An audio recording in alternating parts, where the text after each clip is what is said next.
मानस बालकांड 7वें दोहे से संबंधित चौपाइयाँ प्रारंभ करते हैं।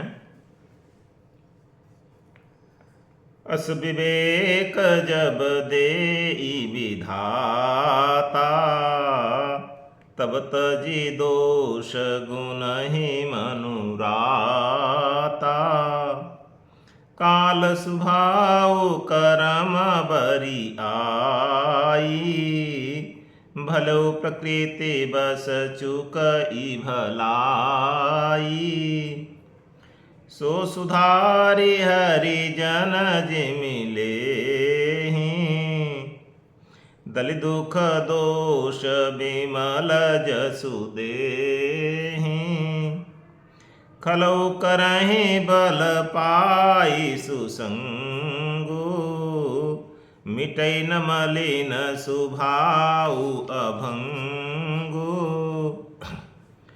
लखि सुबेश जग वंचक जेऊ, बेश प्रताप पूजी अहि तेऊ। उघरहि अंत न होई निबाहु, काल नेमि जिमि रावण राहु। किएहु कुबेशु साधु सनमानो, जिमि जग जामवंत हनुमानो। हानि कुसंग सुसंगति लाहु, लोकहु वेद विदित सब काहू। गगन चढ़ई रज पवन प्रसंगा, कीचहि मिलई नीच जल संगा। साधु असाधु सदन सुख सारी, सुमिरहि राम देहि गनि गारी। धूम कुसंगति कारिख होई, लिखिय पुराण मंजुमसि सोई। सोई जल अनल अनिल संघाता, होई जलद जग जीवन दाता। ग्रह भेषद जल पवन पट, पाई कुजोग सुजोग। होहि कुबस्तु सुबस्तु जग, लखहि सुलक्षण लोग। सम प्रकाश तम पाख दुहूं, नाम भेद विधि कीन्ह। शशि शोषक पोषक समुझे, जग जस अपजस दीन्ह। जड़ चेतन जग जीव जत, सकल राममय जानि। बंदौ सबके पद कमल, सदा जोरि जुग पानि। देव दनुज नर नाग खग, प्रेत पितर गंधर्व। बंदौ किन्नर रजनिचर, कृपा करहु अब सर्व। गोस्वामी जी 6वें दोहा में लिखा, जड़ चेतन गुण दोषमय विश्व कीन्ह करतार। संत हंस गुण गहहि पय, परिहरि बारि विकार। अब आगे कहते हैं, अस विवेक जब देई विधाता। कैसा विवेक? संत हंस जैसा विवेक। जैसे हंस दूध और जल में दूध को ग्रहण कर लेता है, जल को अलग कर देता है, उसी प्रकार संत मनुष्य जो होता है वह दोष और गुण जहाँ दोनों मिले रहते हैं उनमें से दोष को अलग कर देता है और गुण को ग्रहण कर लेता है। तो अस विवेक जब देई विधाता, जब ब्रह्मा किसी व्यक्ति को ऐसा विवेक, ऐसी बुद्धि देते हैं, तब तज दोष गुण ही मनुराता, तब उस मनुष्य में, उस व्यक्ति में दोष का त्याग हो जाता है। और गुण ही मतलब गुण में, मनु माने मन, राता माने लीन हो जाता है, और उस मनुष्य का मन गुणों में रत हो जाता है, गुणों में लीन हो जाता है। काल स्वभाव कर्म बरियाई,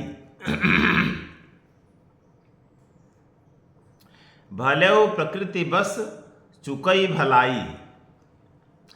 फिर कहते हैं कि कभी कभी काल स्वभाव, काल के स्वभाव के कारण, कर्म बरियाई, कर्म के जोर के कारण, कर्म के बल के कारण, कर्म की प्रबलता के कारण, काल के स्वभाव के कारण और कर्म के प्रबलता के कारण, भला आदमी भी, भला मनुष्य भी प्रकृति बस, माया के बस में होकर चुकई भलाई से चुक जाता है।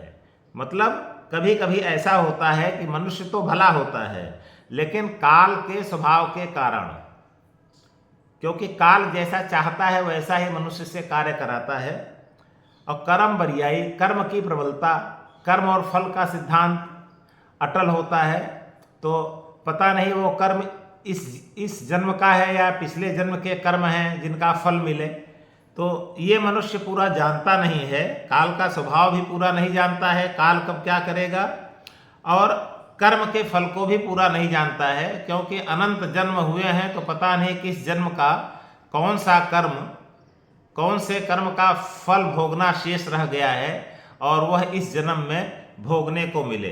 तो काल के स्वभाव और कर्म की प्रबलता के कारण कभी कभी भले मनुष्य भी, सच्चे मनुष्य भी माया के बस में आकर के भलाई से चूकने लगते हैं, मतलब बुराई करने लगते हैं।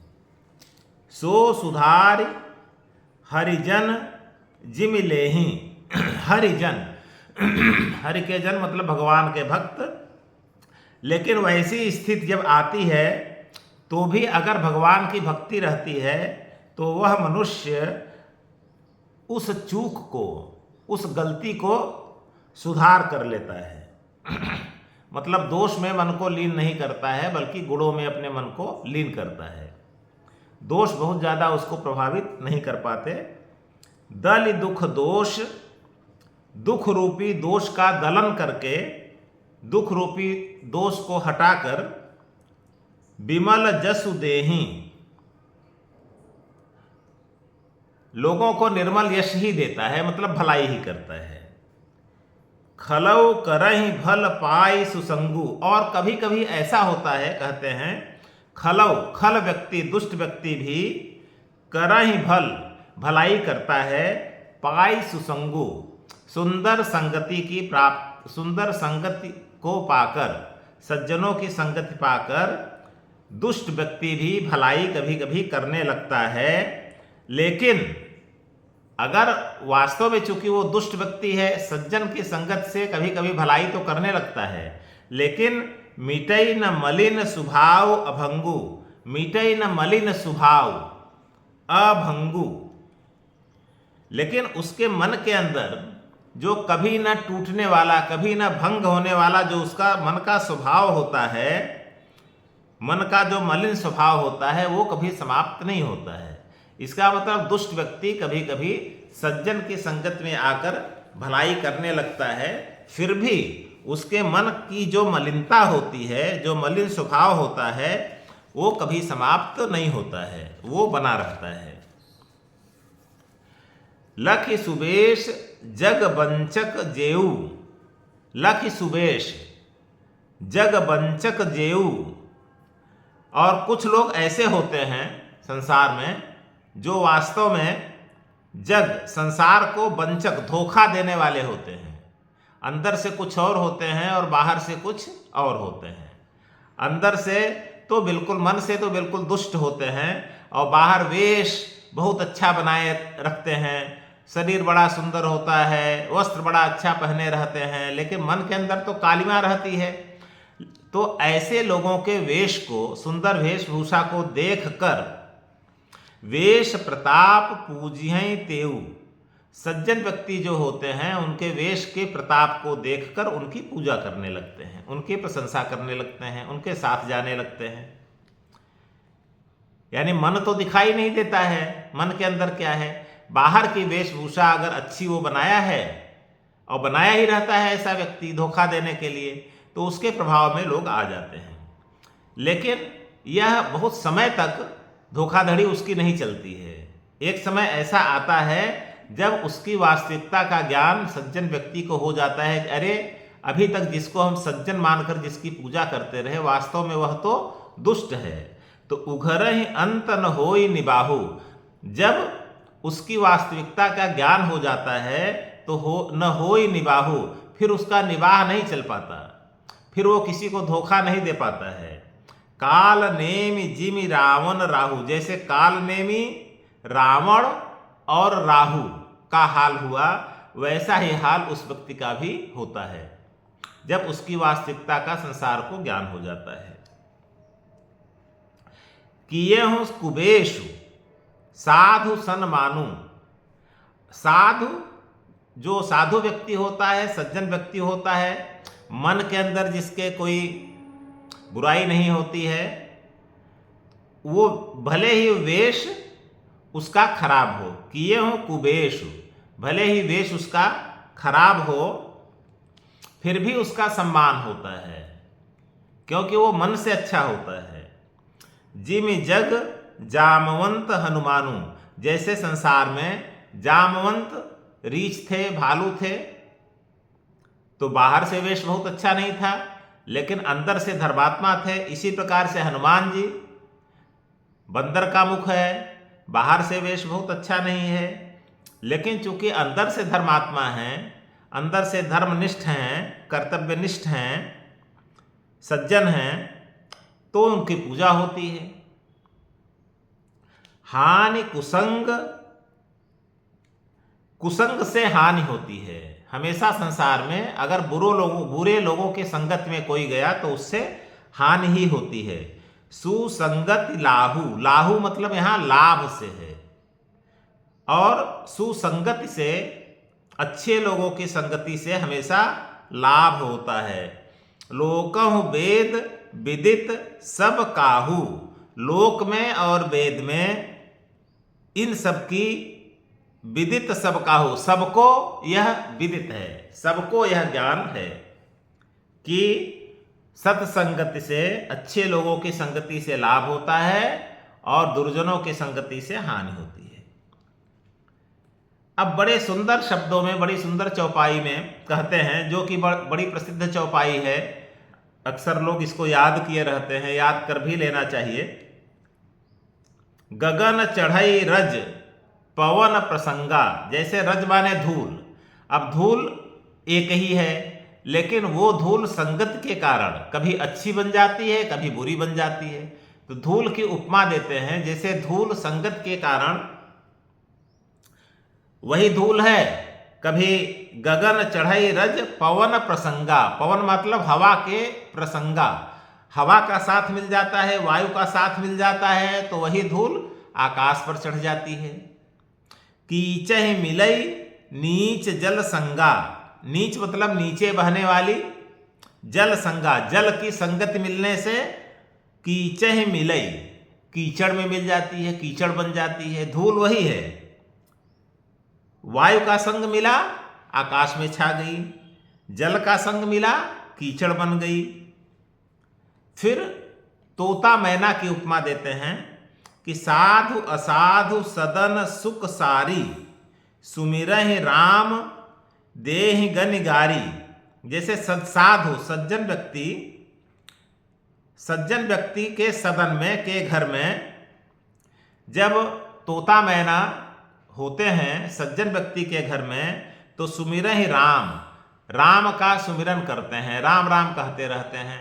लेकिन वही तोता मैना जब असाधु व्यक्ति, दुर्जन व्यक्ति के सदन में, दुर्जन व्यक्ति के घर में पहुंच जाते हैं तो वो गाली देने लगते हैं। देहि गनि गारी, गिन गिन कर गाली देने लगते हैं। तो तोता मैना तो वही है, लेकिन जैसी संगत मिली, अच्छी संगति मिल गई, राम का नाम लेते हैं। बुरी संगति मिल गई तो वैसी स्थिति में वो गाली देने लगते हैं। धूम कुसंगति कारिख होई, धुएं की उपमा देते हैं। बुरी संगत के कारण धुआं कालिख बन जाता है। लिखिए पुराण मंजुमसी सोई, और वही अच्छी संगत के कारण स्याही बन जाता है, सुंदर स्याही, मंजुमसी, सुंदर स्याही बन जाता है, सुंदर स्याही बन जाता है और उससे पुराण लिखा जाता है। सोई जल अनल अनिल संघाता, और वही धुआं जल, अग्नि और वायु का साथ मिल जाने से होई जलद, बादल बन जाता है, जग जीवन दाता, जो कि इस संसार को जीवन देता है। अब आगे कहते हैं, ग्रह भेषज जल पवन पट, पाई कुजोग सुजोग, होहि कुबस्तु सुबस्तु जग, लखहि सुलक्षण लोग। जैसे ग्रह है, भेषज औषधि है, जल है, पवन वायु है, पट माने वस्त्र है, ये सब अच्छी और बुरी संगत को प्राप्त करके अच्छे और बुरे पदार्थ बन जाते हैं। लखहि सुलक्षण लोग, सुलक्षण लोग चतुर एवं विवेकशील मनुष्य इस बात को जान पाते हैं। सम प्रकाश तम पाख दुहु, नाम भेद विधि कीन। अब जैसे कृष्ण पक्ष और शुक्ल पक्ष, दो पक्ष होता है, यद्यपि दोनों पखवाड़ों में तम माने अंधकार, प्रकाश, अंधकार और प्रकाश, उजियाला और अंधेरा यद्यपि सम माने समान रहता है। नाम भेद विधि कीन, लेकिन विधाता ने इनके नाम में भेद कर दिया है। एक का नाम शुक्ल पक्ष रख दिया है, एक का नाम कृष्ण पक्ष रख दिया है। ससि शोषक पोषक समुझी, जग जस अपजस दीन। यह संसार एक पक्ष को शशि शोषक और शशि पोषक, एक को तो शशि का पोषक मतलब चंद्रमा का बढ़ाने वाला समझता है, उसकी प्रशंसा करता है, और दूसरे को चंद्रमा का घटाने वाला समझता है, उसकी निंदा करता है, उसको उपदेश देता है। फिर कहते हैं गोस्वामी जी, जड़ चेतन जग जीव जत, सकल राममय जान। इस संसार में जितने प्रकार के जड़ चेतन जीव हैं, सकल राममय जान, सबको राममय, सबके अंदर राम है ऐसा विश्वास करके मैं बंदों सबके पद कमल, सबके पद कमलों की, चरण कमलों की वंदना करता हूँ। सदा जोरि जुग पान, हमेशा निरंतर दोनों हाथ जोड़कर सबकी वंदना कर रहा हूँ। जितने भी जड़ चेतन जीव हैं, चाहे वो सज्जन हैं चाहे दुर्जन हैं, देव दनुज नर नाग खर खग, प्रेत पितर गंधर्व, बंदों किन्नर रजनिचर, कृपा करहु अब सर्व। गोस्वामी जी कहते हैं कि देव माने देवता, दनुज माने दैत्य, देवता दैत्य, नर माने मनुष्य, नाग, खग माने पक्षी, प्रेत, पितर्व, गंधर्व, किन्नर, रजनीचर मतलब निशाचर, इन सबको मैं प्रणाम करता हूँ और ये इन सबसे प्रार्थना करता हूँ कि ये सब हमारे ऊपर कृपा करें, जिससे यह भगवान राम की गाथा को, इस सुंदर महाकाव्य को मैं लिख सकूं। तो आज यह बालकांड का 7वां दोहा समाप्त हुआ।